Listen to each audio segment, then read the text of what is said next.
안녕하세요, 차플레이 이영빈입니다. 제가 오늘 만나본 차는 BMW i5 xDrive 40 모델입니다. 대한민국에서 가장 인기 있는 수입차, 지금 모델은 아니지만 원래 전통적으로는 BMW 5 시리즈였잖아요. 원래 대한민국에서 가장 인기 있던 수입차가 이제 전기차로 탈바꿈했다고 하는데, 오늘 BMW i5를 시승해보면서 과연 가솔린 시대 5 시리즈의 인기가 전기차 시대에도 계속 이어질 수 있을지, 이런 것들을 오늘 시승을 통해서 살펴보도록 하겠습니다. BMW i5 xDrive 40 시승기 끝까지 함께 하시죠. 자, 일단 저희가 시승하는 모델은 BMW i5 xDrive 40 모델입니다. 기본 40 후륜 모델보다는 조금 더 강력하고, 그리고 고성능 M60 모델보다는 좀 약한 이런 4륜 구동 모델이라고 할 수 있어요. 전후륜의 모터를 2개 갖고 있는 듀얼 모터 모델이고요. 최고 출력은 394마력, 최대 토크는 60.1kgm 정도가 된다고 하는데, 그래서 실제로 지금 가속을 해봤을 때 느낌이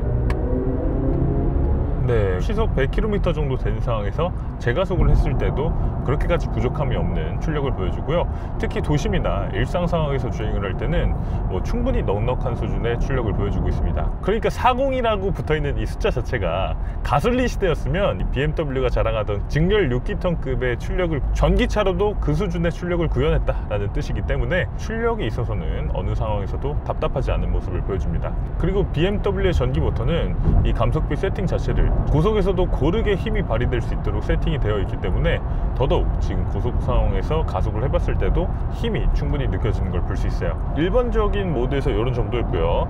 이 드라이브 모드 스포츠 모드로 바꾸게 되면 사이드 볼스터를 좀 조여주고 최고 출력 394마력을 다 발휘할 수 있는 모드가 되는데, 이 상태에서 한번 가속을 해보도록 하죠. 이 시속 80km에서 가속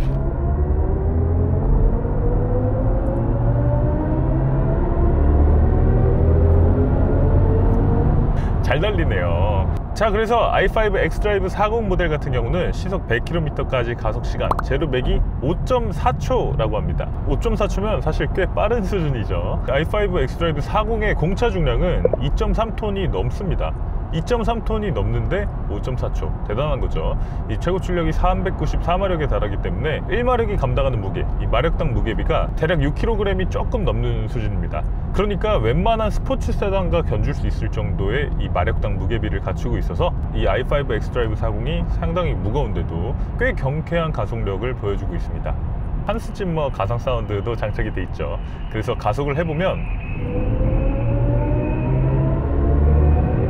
모드마다 조금씩 사운드가 다른데요. 일반적인 퍼스널 모드로 하게 되면 이런 사운드, 익스프레시브 모드를 하게 되면 이런 사운드도 있고요. 영화 음악계의 거장이라고 할 수 있는 한스 짐머가 작곡한 이 가상 사운드도 들어가 있기 때문에 BMW는 가솔린 시대에 운전의 즐거움이라는 가치를 많이 강조를 했던 회사다 보니까 전기차 시대에서도 어떻게 하면 그 즐거움을 이어갈 수 있을까를 많이 고민한 결과로 느껴지기도 합니다. i5 xDrive 40 같은 경우는 삼성 SDI에 81.2kWh 각형 셀 배터리가 장착이 되고요. 우리나라 환경부 기준으로는 412km의 주행 가능 거리를 인증받았습니다. 그런데 저희가 어제부터 이 차를 받아서 오늘도 지금 강릉에 가면서 주행을 해보고 있고, 또 어제 도심이나 이런 여러 가지 상황에서 주행을 해보고 지금 배터리가 54% 남아있는 상황인데, 트립상 주행 가능한 거리는 222km로 나오고 있습니다. 그러면 100%까지 완충했을 때 주행 가능 거리가 450km 정도의 실주행 거리가 나오지 않을까라는 그런 생각이 듭니다. 우리나라 환경부 인증 기준은 굉장히 까다롭고 가혹하기 때문에 BMW i5 xDrive 40 같은 경우도 이 인증받은 주행 거리보다 훨씬 더 멀리 갈 수 있는 그런 모습을 보여주네요. 그러면서 지금 국내에서 공인정비 같은 경우도 꽤 박하게 인증을 받았어요. 고속정비, 도심정비, 복합정비 모두 다 4.3km/kWh로 인증을 받았는데, 지금 이 차가 실제로 1912km 동안 주행한 이 실제 정비를 보면 4.6km/kWh 정도의 정비를 보여주고 있는 걸 알 수 있습니다. 이 정도면 공인인증 정비보다 훨씬 더 뛰어난 수준의 정비가 나왔다라고 말씀드리긴 어렵지만, 지금 이 차는 이 자동차 기자분들이 다 같이 타시는 시승차입니다. 이 차가 정비 주행과는 거리가 먼 그런 주행을 했을 거라는 점을 좀 감안을 해야 될 거고요. 4.6km/kWh의 정비는 그렇게까지 나쁜 수준의 정비로 느껴지진 않습니다. 저는 BMW i5에서 가장 만족스러운 부분은 승차감인 것 같습니다. 그러니까 저는 사실 태어나고 나서 나온 5 시리즈는 거의 다 한 번씩은 타봤었거든요. 예전에 저희 작은 할아버지가 타시던 260 5 시리즈, 그리고 뭐 F바디 5 시리즈, 그리고 바로 이 전 세대 G30 5 시리즈도 타봤고, 지금 가장 최신의 G60 5 시리즈까지 한 번씩은 다 타본 것 같은데, 이번 세대가 나오기 전까지 5 시리즈는 약간 어떤 느낌이었냐면 확실히 스포츠 세단이었어요. 메르세데스 벤츠 E클래스처럼 편안하고 그냥 컴포트하고 느긋하게 달리는 그런 차가 아니라, 비록 준대형 세단이고 패밀리카 혹은 비즈니스 세단이지만 그럼에도 불구하고 BMW 특유의 스포츠성은 우리가 절대 포기를 못한다 라고 BMW가 생각하고 차를 만드는 느낌이었다면, 이번 신형 5 시리즈는 약간 깜짝 놀랄 정도로 아, 이게 BMW의 세단이라고? 라는 생각이 들 정도로 전체적인 세팅 자체가 굉장히 편안한 느낌을 만들어내고 있습니다. 가변 스티어링 기어비가 적용돼 있는데 저속에서는 정말 한없이 부드러운, 한 손가락만으로도 저속에서 이 핸들을 조향 가능한 그 정도로 아주 높은 수준의 기어비를 구현하고 있고, 또 이렇게 고속도로에서 고속주행을 하는 상황에서는 스티어링 기어비가 꽤 낮아져서 굉장히 묵직하고 소위 말하는 그 BMW의 쫀득한 핸들링을 보여주고 있습니다. 그래서 핸들을 많이 꺾을 필요 없이 차가 똑바로 직진을 할 수 있게 해주는 이런 반응성도 보여주고 있어요. 이 스티어링 기어비 세팅을 아주 적절하게 잘 해냈기 때문에 운전자가 이 운전을 하는 상황에서 항상 안정적인 느낌을 받게 되고요. 또 이 차가 편안하게 느껴지는 부분 중에 하나는 이 가속 페달 세팅입니다. 이 가속 페달 세팅 자체도 굉장히 직관적으로 해놨습니다. 그러니까 직관적이라는 건 뭐냐면, 내가 가속 페달을 밟았을 때 어느 한 구간에서 출력이 빵 하고 튀는 그런 느낌이 아니라, BMW i5의 가속 페달 세팅은 1에서부터 100까지의 단계가 있다면 그 모든 단계를 느끼면서 가속할 수 있도록 세팅이 돼 있어요. 그래서 운전자가 충분히 예상할 수 있는 상태에서 가속을 할 수 있도록 이렇게 세팅을 해놨습니다. 그래서 이런 부분들도 아주 편한 부분으로 느껴지기도 하네요. 그러면서 BMW i5 승차감도 아주 밸런스가 잘 맞춰져 있는 그런 느낌이 듭니다. 기본적으로 후륜에 에어 서스펜션이 장착이 돼 있습니다만, 이 에어 서스펜션은 승차감을 위한 에어 서스펜션은 아니에요. BMW i5는 2.3톤이 넘는 육중한 무게를 갖추고 있는 전기차잖아요. 그러다 보니까 이 차의 무게 자체가 기본적으로 굉장히 무거운데, 여기에 트렁크에 뭐 골프백을 넣는다든지 다양한 짐을 실는다든지, 또 뒷자리에 승객까지 앉게 됐을 때, 이렇게 뒤쪽에 하중이 많이 실리게 됐을 때는 이 뒤쪽이 가라앉을 수 있게 되니까 차고를 항상 일정한 높이로 유지하게끔 하는 에어 서스펜션이 장착되어 있습니다. 그러니까 소위 말하는 셀프 레벨링 목적의 에어 서스펜션이 장착된 거라고 할 수 있죠. 이 에어 서스펜션 때문에 BMW i5의 승차감이 좋다라고 말하는 건 다소 맞지 않을 것 같고요. 그러면 BMW i5의 승차감이 밸런스가 좋다고 제가 말씀드리는 이유는 뭐냐면, 어댑티브 서스펜션 프로페셔널이 장착됐기 때문입니다. 어댑티브 서스펜션 프로페셔널이라는 건 1000분의 1초 단위로 감쇄력이 조절되는 전자식 댐퍼가 장착되어 있다는 거예요. 이 댐퍼 내부의 밸브에 전자석이 달려 있어서 여기에다가 전기 신호를 찌릿 하고 주면 이 밸브가 열리는 겁니다. 밸브가 열리면 이 오일이 더 잘 통하게 되니까 승차감이 더 부드러워지게 되겠죠. 그러니까 결국 어떻게 되냐면, 이 도로에서 바퀴가 충격을 만났을 때 그 순간적으로 밸브 구멍이 열리면서 댐퍼의 감쇄력이 부드러워지게 되니까 결론적으로는 노면의 충격들을 더 잘 걸러줄 수 있게 되는 겁니다.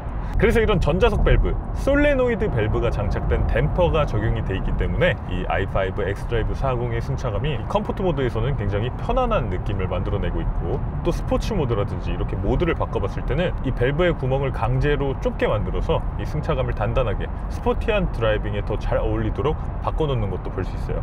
그래서 이 어댑티브 서스펜션 프로페셔널이 이 BMW i5의 승차감을 전체적으로 밸런스 좋은 느낌으로 만들어내고 있습니다. 기본적으로 도심에서 주행을 할 때 승차감을 놓고 보면 확실히 편안한 느낌이 많이 강조되어 있는 느낌이고요. 지금처럼 고속도로에 들어와서 충분한 속도를 내는 상황, 이런 상황에서는 차가 조금 더 바닥에 깔려서 가는 느낌이 들도록 하는 그런 세팅을 보여주고 있습니다. 자, 그래서 기본적으로 승차감이 밸런스가 좋은 느낌인 건 맞습니다만, 저는 개인적으로 이전 세대의 5 시리즈를 많이 타봤던 입장에서는 승차감 자체가 고속 안정성이나 더 쫀쫀하게 달려주는 느낌, 바닥에 쫙 깔려서 가는 느낌, 그 BMW 고유의 그 레일 필링, 스포티한 느낌, 그런 것들은 확실히 이번 5 시리즈에서는 예전만큼 강하게 느껴지는 것 같지는 않습니다. 자, 그리고 BMW i5 xDrive 40에는 인테그랄 액티브 스티어링도 장착되어 있습니다. 그러니까 후륜 조향이 장착되어 있다는 거고요. 뒷바퀴를 최대 2.5도까지 돌려줍니다. 그래서 지금처럼 시속 60km가 넘은 이런 상황에서는 차선을 옮길 때 뒷바퀴를 앞바퀴랑 같은 각도로 돌려줍니다. 그래서 이렇게 차선을 변경할 때 차가 약간 대각선으로 움직이는 것처럼 안정감 있게 조향해주는 이런 느낌을 만들어내고 있고요. 그리고 시속 60km 미만의 저속 상황에서는 뒷바퀴를 앞바퀴와 반대 방향으로 돌려줘서 이 회전 반경을 줄여주는 이런 기능을 갖추고 있습니다. 이제는 준대형에서 대형에 조금 더 가까워진 준대형 자동차가 됐는데, 이런 거대한 길이를 갖춘 자동차임에도 불구하고 저희가 도심에서 유턴을 해보거나 했을 때 회전 반경이 3 시리즈와 다르지 않는 정도로 이 작은 걸 볼 수 있었습니다. 도심의 좁은 환경이나 골목길이나 주차장이나 이런 데서 요리조리 빠져나갈 때 굉장히 도움을 줄 수 있는 기능으로 생각되기도 하네요. 자, 한번 운전자 보조 시스템도 살펴보도록 하겠습니다. 어댑티브 크루즈 프로페셔널이라는 이 국내에 출시된 BMW의 운전자 보조 시스템 중에서 가장 뛰어난 수준의 운전자 보조 시스템이 들어와 있는 걸 볼 수 있고요. 이런 식으로 AR 화면을 통해서 내 차가 지금 이 차선의 중앙을 정확하게 인식하고 앞차도 인식하고 이런 것들을 보여주기도 합니다. 기본적으로 앞차의 차간거리 조절 잘해주고 차선 중앙 유지 잘해주고 지금처럼 커브가 완만하게 돌아가는 이런 길에서도 스스로 조향을 잘 해주는 모습 볼 수 있고, 여러모로 편리한 운전자 보조 시스템이 들어왔다고 할 수 있습니다. 또 지금 핸들에 손을 얹은 상태로 방향지 시등을 가볍게 원터치로 누르기만 하면 이 차가 스스로 3초에서 5초 이내에 이렇게 차선을 변경해 주는 것도 볼 수 있어요. 자, 다시 왼쪽으로 바로 가보도록 하죠.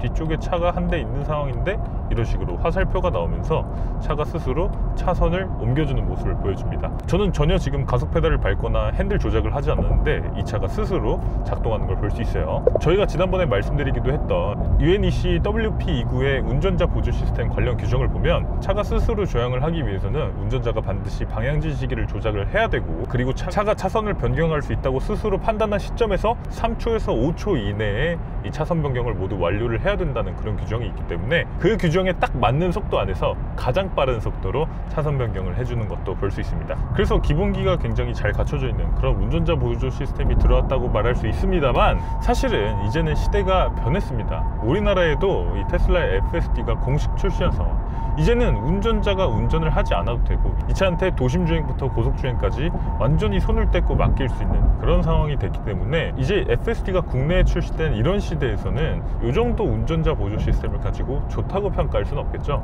기존까지 메르세데스 벤츠나 BMW나 아우디나 렉서스 이런 브랜드들이 그동안 조금 더 프리미엄 브랜드라고 이야기를 했던 건 조금 더 좋은 소재, 그리고 조금 더 즐거운 성능, 조금 더 편안한 승차감, 이런 것들이었는데 앞으로 시대는 이 프리미엄의 정의가 바뀌게 됩니다. 앞으로는 내가 운전을 이 차한테 얼마나 맡길 수 있느냐 없느냐, 이 수준이 이 차가 프리미엄이냐 아니냐를 결정하는 중요한 요소가 될 거예요. 그래서 사실은 그동안 BMW가 대한민국에서 수입차 1등을 지금 2년 연속 해오고 있고, 또 전 세계적으로 봤을 때도 프리미엄 브랜드에서 가장 많은 자동차를 파는 회사, 잘해오고 있었지만 그동안 BMW가 강조해오던 가치, 운전의 즐거움이라든지 실내 소재의 고급감이라든지 이 기존에 잘해오던 것들은 그대로 잘해야 되고, 여기에 하나 더 나아가서 이 차가 정말 스스로 주행할 수 있는 운전자 보조 시스템도 고도화가 되어야 앞으로 이 미래차 시장에서도 BMW가 1등 프리미엄 자동차의 지위를 유지할 수 있을 거라는 생각이 듭니다. 그나마 BMW는 독일 자동차 회사들 중에서는 가장 적극적으로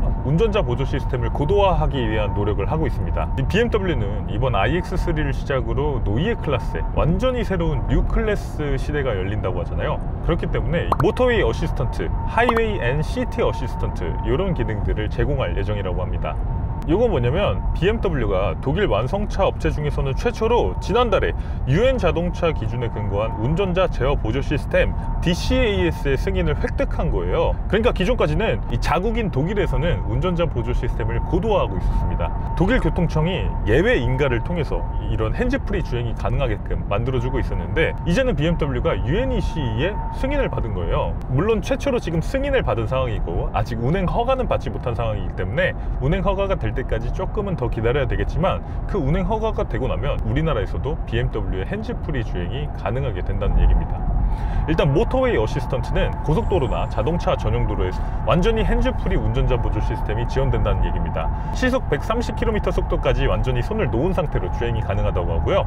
내가 차선을 바꾸고 싶을 때는 UNEC 규정상에 운전자가 지시를 해야 된다는 조항이 있기 때문에 운전자가 핸들에 손을 댈 필요 없이 이 사이드 미러로 이렇게 시선을 옮기면 그쪽 방향으로 차선을 옮기는 그런 기능이 탑재된다고 해요. 자, 그래서 이런 모터웨이 어시스턴트가 기본으로 탑재되고요. 또 하이웨이 앤 시티 어시스턴트라는 것도 탑재됩니다. 이건 도심 자율주행 기능인데, 일단 처음에는 도심에서 신호등을 인식하고 빨간불에 정차했다가 다시 재출발하고, 신호등이 초록불이만 가고 스탑 사인을 보고 멈추고 다시 재출발하고, iX3에 이런 기능만 일단은 먼저 지원할 예정이라고 하고요. 여기에 추가로 앞으로 테슬라의 FSD처럼 복잡한 도심 환경에서도 스스로 주행할 수 있는 이런 기능들도 탑재가 된다고 합니다. 추후에 OTA 무선 업데이트를 통해서 차에 장착이 될 예정이라고 해요. 무엇보다 우리나라가 따르고 있는 규정 UNECE의 승인을 받았기 때문에 이런 BMW의 고도화된 운전자 보조 시스템도 추후에 우리가 타게 될 노예 클래스의 BMW 모델들에는 장착될 가능성이 열려 있습니다. 자, 음악을 들어보도록 하겠습니다.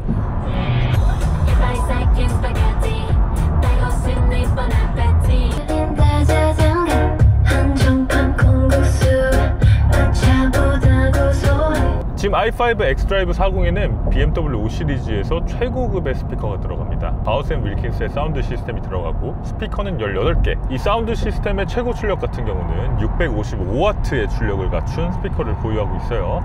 사실 바우센 윌킨스라는 브랜드는 굉장히 멋지기는 한데, 실제로 사운드를 들어봤을 때 느낌은 BMW가 조금만 더 사운드에 신경을 써줬으면 좋겠다라는 그런 생각이 들기도 하네요. 바우센 윌킨스라는 그 명성을 생각하면 살짝은 아쉬운 스피커로 느껴집니다. 기도 합니다. 출력 자체는 그렇게 부족하게 느껴지지 않는데 이 사운드의 해상도가 살짝 선명하지 못한 느낌은 있거든요. 그러니까 약간 끄듬이 먹먹해지는 그런 느낌이 살짝 있습니다. 이 바우센 윌킨스 사운드 시스템은 분명히 좋은 시스템이지만 경쟁 모델, 특히 E 클래스의 버메스터 사운드 시스템, 이런 사운드하고 비교했을 때는 다소 아쉬운 부분으로 느껴지기도 합니다. 네, 지금까지 이렇게 BMW i5 xDrive 40 모델을 시승해 봤는데요. 시작 가격은 1억 300만 원부터였습니다. 기존 5 시리즈의 탄탄한 느낌을 잘 이어가고 있다는 느낌을 받았어요. 그러니까 주행 실력 탄탄하고 승차감 밸런스 좋고 핸들링도 즐겁고, 이런 BMW가 강조하던 가치는 전기차 시대에서도 이어오고 있다는 걸 알 수 있었지만 이제는 그것만으로는 부족하다는 생각이 듭니다. BMW가 전기차 시대에서도 프리미엄 자동차의 지위를 유지하려면 앞으로는 고도화된 운전자 보조 시스템, 이런 것들이 우리나라에 더 적극적으로 도입될 필요가 있다는 생각을 해보게 됐습니다. 오늘 차플레이 여기서 인사드리겠습니다. 이영빈이었습니다. 감사합니다.